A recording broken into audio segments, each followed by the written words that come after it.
Hi everyone and welcome to today's world affairs. और आज का जो हमारा टॉपिक है बेसिकली आप देखेंगे सितंबर का महीना लग चुका है और 9 और 10 सितंबर बेसिकली वो डेट्स फाइनलाइज किए गए हैं जहां पर G20 समिट जो है वो जो Bharat 75 years of independence complete करने के बाद में फर्स्ट टाइम होस्ट कर रहा है, जो कि अपने आप में बहुत ही बड़ा सिग्निफिकेंट है।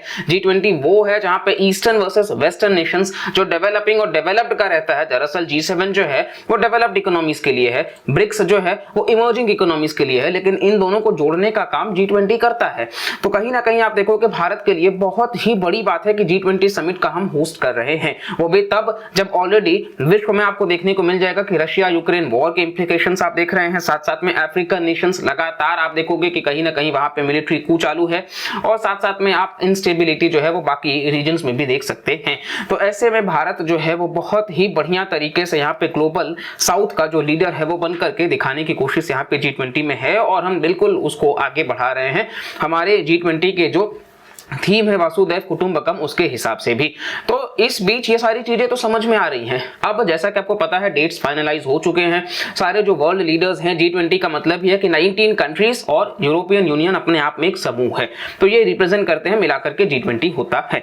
अब ये जो कंट्रीज फाइनलाइज किए गए हैं इसमें जो रशिया के प्रेसिडेंट है व्लादिमीर पुतिन और चाइना के प्रेसिडेंट शी जिनपिंग, ये दोनों ऑफिशियली ऑलमोस्ट अनाउंस कर चुके हैं कि वो नहीं आ रहे हैं। रशिया कहीं ना कहीं पुतिन का ये कहना है कि जस्ट बिकॉज कि उन्होंने जो स्पेशल मिलिट्री ऑपरेशन लॉन्च किया है अगेंस्ट यूक्रेन, यानी कि वो जो वॉर चल रहा है, इसके वजह से वो बिजी स्केड्यूल है वो नहीं आ पाएंगे। आपने देखा होगा तो ब्रिक्स समिट अभी रिसेंटली हुआ है साउथ अफ्रीका में, तो वहां पर भी वो नहीं गए हैं। वो वहां इसलिए नहीं गए क्योंकि उनके खिलाफ आईसीसी ने अरेस्ट वारंट जारी किया था। तो अगर पुतिन साउथ अफ्रीका पर पहुंचते तो उनको ऑटोमेटिकली अरेस्ट कर लिया जाता क्योंकि साउथ अफ्रीका आईसीसी का पार्ट है। चलो यहां तक तो समझ आ गया।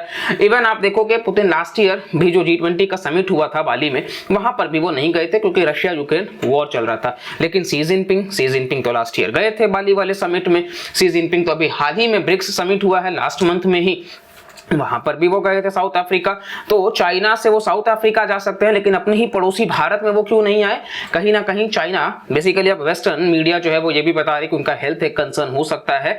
लेकिन आप देखोगे मोटा मोटा बात ये है कि बॉर्डर टेंशंस ऑलरेडी बहुत ज्यादा हैं। आपको बहुत सारे आर्टिकल्स आप देखने को मिल जाएंगे कि after Putin Chinese president Xi Jinping जो है वो स्किप कर रहे हैं G20 समिट को, तो क्या ये अफेक्ट करेगा होस्ट कंट्री को? देखिए ये पूरी तरीके से कोशिश है कि जो G20 का समिट है वो अपने आप में अनकंक्लूसिव है, डिसाइसिव ना रहे। तो ये कहीं ना कहीं इनका टारगेट है। ओवरऑल आप देखोगे तो हेल्थ वगैरह का तो बात ठीक है, लेकिन मेन आप देखोगे ये जो डिस्प्यूट है, आप देखोगे पिछले 4 साल में भारत और चाइना के जो रिलेशंस हैं वो बहुत ही ज्यादा वर्स्ट हो गए हैं। डोकलाम हमने देखा, ठीक है, इसके बाद में गलवान वैली भी इंसिडेंट हमने देखा, और आप देखोगे ये पूरा का पूरा भूटान के पास में जो रीजन लाई करता है जो सिलीगुड़ी में है, चिकन स्नेक कॉरिडोर जो हम बोलते हैं, चुम्बी वैली के पास में, तो यहाँ पर आप देखोगे कि क्लैशेस हो गए थे जहाँ भूटान और चाइनीज सोल्जर्स थे, जिसके लिए भारतीय सोल्जर्स भी वहां पर आते हैं क्योंकि हमको अपने नॉर्थ ईस्ट को प्रोटेक्शन देना है। ये आप देखोगे नॉर्थ ईस्ट हमारा कनेक्टेड ही है इसी से, इस वजह से बहुत इंपॉर्टेंट हो जाता है। साथ साथ में आप देखोगे यहाँ पे इंडिया चाइना का जो बॉर्डर स्टैंड ऑफ है वो डेपसांग में और डेमचोक में है। हाल ही में चाइना ने एक नया मैप जारी किया है जिसमें वो अरुणाचल प्रदेश को और जो अक्साई चीन का पार्ट है उसको वो अपना ही टेरिटरी बता रहे हैं। तो ये कहीं ना कहीं आप देखोगे इसको लेकर के ओवरऑल डिस्प्यूट्स रहते ही हैं। बार बार चाइना जो है वो बॉर्डर टेंशंस को प्रमोट करता रहता है। आपको देखने को मिला होगा G20 का हमने जो समिट किया था इन अरुणाचल प्रदेश एंड कश्मीर, वहां पर भी चाइना स्किप कर दिया था क्योंकि वो अगेन उसका पार्ट नहीं मानते हैं, कि बेसिकली वो बोलते हैं चाइना का वो पार्ट है, इसीलिए अरुणाचल प्रदेश और कश्मीर से जो एथलीट्स होते हैं उनको भी वो स्टेपल्ड वीजा इशू कर देते हैं, जो कि अलग होता है रेगुलर वीजा से, कि उसमें सिर्फ मतलब वो फॉर द टाइम बीइंग के लिए कर देते हैं, बाद में फिर वो जब वो एथलीट्स वहां से निकलते हैं तो वो फाड़ देते हैं कि ये तो आपने मतलब भारत जो है वो उसका हिस्सा तो वो है नहीं, ये वाला रीजन ये तो चाइना का ही पार्ट है, तो आप तो अपने ही कंट्री में हो। तो इस प्रकार से वो उस चीजों को वो बताते हैं। हालांकि आप देखोगे कि कहीं ना कहीं भारत ने भी हमेशा से टिट फॉर टैट का रिप्लाई दिया है। हमको इन चीजों से फर्क नहीं पड़ता है कौन आ रहा है नहीं आ रहा है, हम अपने इवेंट्स को बहुत ही अच्छे तरीके से होस्ट करवा रहे हैं। इस साल का कयास ये भी लगाया जा रहा है कि अफ्रीका जो है अफ्रीकन यूनियन अपने आप में उसको भी मर्ज कर दिया जाए और G20 को G21 बनाया जा सके। इस प्रकार की भी बातें चल रही हैं। और ओवरऑल आप देखोगे कहीं ना कहीं शी जिनपिंग जो है वो इसके ठीक पहले 5 सितंबर से स्टार्ट हो रहा आसियान समिट, यानी कि association of south east Asian Nations, जो कि इंडोनेशिया होस्ट कर रहा है। ठीक है, ये जो 10 साउथ ईस्ट एशियन नेशंस हैं ये इसमें पार्ट रहते हैं। तो चाइना के शी जिनपिंग जो है वो यहाँ पर भी नहीं जा रहे हैं। आपको पता होगा इनके बीच में भी टेंशंस हैं। शी जिनपिंग जो है वो अपने नए मैप में न सिर्फ भारत के कुछ प्रोविंसेस को, बल्कि आप देखोगे कि कहीं ना कहीं जो टेरिटरीज हैं आज भी आपको देखने को मिल जाएगा, जैसे कि आप रशिया के साथ में भी, और इवन ये जो साउथ ईस्ट एशियन नेशंस हैं, साउथ चाइना सी और बाकी का जो ताइवान वगैरह, सबको अपना ही पार्ट बताया है उन्होंने।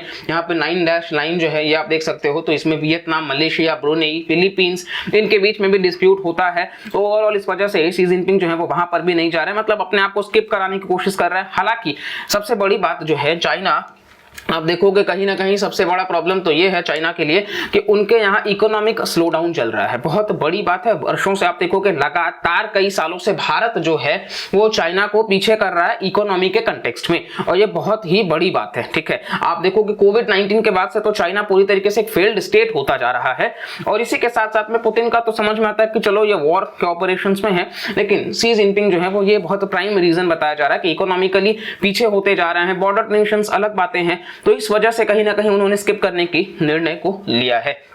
ये कुछ G20 कंट्रीज के लिस्ट है जहां आप देख सकते हो ये सारे ही लीडर्स आपको देखने को मिल जाएंगे, चाहे वो अर्जेंटीना हो, ऑस्ट्रेलिया हो, ब्राजील हो, कनाडा हो, चाइना हमने देख लिया, यूरोपियन यूनियन, फ्रांस और जर्मनी, भारत खुद होस्ट कर ही रहा है न्यू दिल्ली में, इंडोनेशिया, इटली, जापान, मेक्सिको भी इस साल नहीं होगा। मेक्सिको 2018 के बाद से ही कोई भी मतलब G20 का समिट वो होस्ट मतलब जहां कहीं भी होता है वो नहीं पहुंचते हैं। ठीक है, और रशिया आप देखोगे ओवरऑल में तो ये नहीं आ रहे हैं, आपको पता है। सऊदी अरेबिया, और सऊदी अरेबिया जो है वो जब श्रीनगर में हुआ था तो सऊदी अरेबिया वहां पे भी नहीं आए थे, लेकिन यहाँ वो होंगे south Africa, south Korea, Turkey, UK और यूएसए। इवन यूएस के प्रेसिडेंट जो हैं वो 3 दिनों के लिए रहेंगे, जहां पे क्लाइमेट चेंज और यूक्रेन वॉर को लेकर के भी डिस्कशंस होंगे। और साथ साथ में आप देखोगे 2010 के बाद से जब भी G20 का समिट हुआ है, सारे के सारे लीडर्स उपस्थित एक मंच पे नहीं हुए हैं। कोई ना कोई कंट्री जो है वो स्किप करता है, कई बार बायलैटरल टेंशंस होते हैं, कई बार आप देखोगे कि वो उनका शेड्यूल बिजी होने के वजह से। तो ये कुछ बातें हैं, ठीक है, जो कि अपने आप में आपको समझना है। साथ साथ में आप वर्ल्ड मैप भी देख सकते हो, सारे कंट्रीज कहाँ पे लाई करते हैं ये आपको क्लियरली विजिबल हो जाएगा। यूनाइटेड स्टेट्स ऑफ अमेरिका आपके सामने यहाँ पे है, मेक्सिको, कनाडा यहाँ आप देख ही रहे हैं, ठीक है, अर्जेंटीना यहाँ पर आप देख रहे हो, भारत, चाइना, रशिया, और इस प्रकार से बाकी सारे कंट्रीज जो हैं वो आपको देखने को मिल जाएंगे। ठीक है, तो आप लोकेशंस भी ध्यान रखें। बॉर्डर टेंशंस आपको पता है, ये आपको देखने को मिल जाएगा, सियाचिन वाला जो रीजन है, और ये अक्साई चीन का पार्ट जो पाकिस्तान ने 1950s के आसपास में चाइना को गिफ्ट कर दिया था। और इसके बाद में आप देखोगे ये जो पीओके यानी कि जो गिलगित बाल्टिस्तान पाकिस्तान अपने भाषा में कहता है, पाकिस्तान ऑक्युपाइड कश्मीर यानी कि जो भारत का अभिन्न हिस्सा है, वहां पर भी जो लोग हैं वो भारत से जुड़ने की बात कर रहे हैं, जिसको लेकर के हमने एक डिटेल्ड वीडियो करा है। तो इस वीडियो के बाद आप चैनल पे चेकआउट जरूर करिएगा। साथ साथ में यहाँ पर आप देखोगे ओवरऑल अरुणाचल प्रदेश ये जो तवांग वाला रीजन है, यहाँ पर भी वो क्लेम करते हैं कि उन्हीं का पार्ट है। तो ये कुछ डिस्प्यूट है। LAC जो बनाया गया लाइन ऑफ एक्चुअल कंट्रोल, उसको भी चाइना मानने से मना कर देता है। तो इस प्रकार से आप बातें देख सकते हैं। और जैसा कि आपने देखा होगा कि ये कुछ जो मतलब श्रीनगर में हुआ था, जिसको लेकर ऑलरेडी हमने डिस्कस कर लिया है। और जब ब्रिक्स समिट भी हुआ था, जब मोदी जी और शी जिनपिंग जब मिले थे, तो वहां पर भी बॉर्डर कंसर्न्स की बात करी गई थी। तो ओवरऑल चाइना को जो है वो अब कहीं ना कहीं वो बॉयकॉट करने की कोशिश कर रहे हैं, भागने की कोशिश कर रहे हैं, जब से उन्होंने नया मैप जारी किया है। और ये पूरा का पूरा था जो हमने ऑलरेडी डिस्कस कर लिया है। तो ये पूरा मैटर था। आई होप आपको वीडियो इंटरेस्टिंग और इन्फॉर्मेटिव लगा होगा। और इसी के साथ साथ में अगर आपको कंटेंट हमारा पसंद आ रहा है तो प्लीज सब्सक्राइब करके रखिए, चैनल को लाइक करिए, और साथ साथ में वीडियोस पसंद आए तो लाइक करिए, कमेंट करिए और रेकमेंड भी करिए बाकी लोगों को, ताकि हम और ज्यादा एनर्जेटिक कंटेंट आपके लिए ला सके। और चैनल पे बहुत ही इंटरेस्टिंग वीडियोस भी आता है along with daily current affairs. तो आप चैनल का लुत्फ उठाइए कंटेंट के साथ में। और अगर आपको इंटरेस्टिंग लग रहा है तो प्लीज शेयर करते रहिए बाकी लोगों के लिए, ताकि हमको एक मोटिवेशन मिले और हम और बेहतर कंटेंट के साथ आप सब तक लेकर के आ सके। तो चलिए मिलते हैं अगली वीडियो में, तब तक के लिए bye bye, take care and जय हिंद।